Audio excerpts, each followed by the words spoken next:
ही एकादशी का है। अच्छी बात यह है कि इस परिवार में हमें सनातनी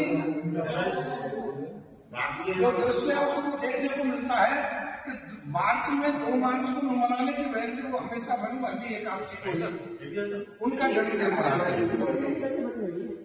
धन्य है उनकी संतान और उनके परिजन जो उनके न रहने पर उनके अति निकट लोग साधकों के बीच में उनका जन्मदिन मनाने का उन्होंने निर्णय लिया है। आपके बीच में पवन, दीपक और आप कौन है?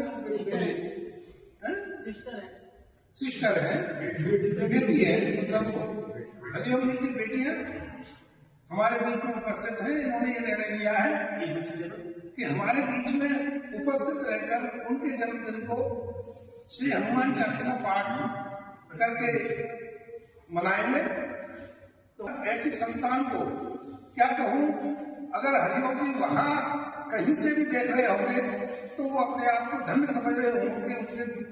उन्होंने ऐसी संतान छोड़ी है जो सनातनी है और जो अपने पिता के प्रति इस तरह का आदर का भाव रखती है।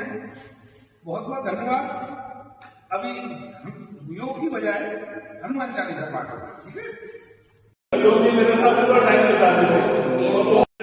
जाने नहीं देते, कहते रुको और बातें करो, अपने परिवार की, अपने घर की, अपने व्यापार की सारी बातें अपने शेयर करते थे। और अचानक कहते चले गए, मैं तो स्तंभ रह गया। और उस दिन मैं था भी नहीं, मैं बाहर था और मैं उनके अंतिम दर्शन भी नहीं कर पाया था। इसका मुझे जिंदगी भर अफसोस रहेगा। उनकी याद कभी भी मैं भुला नहीं सकता।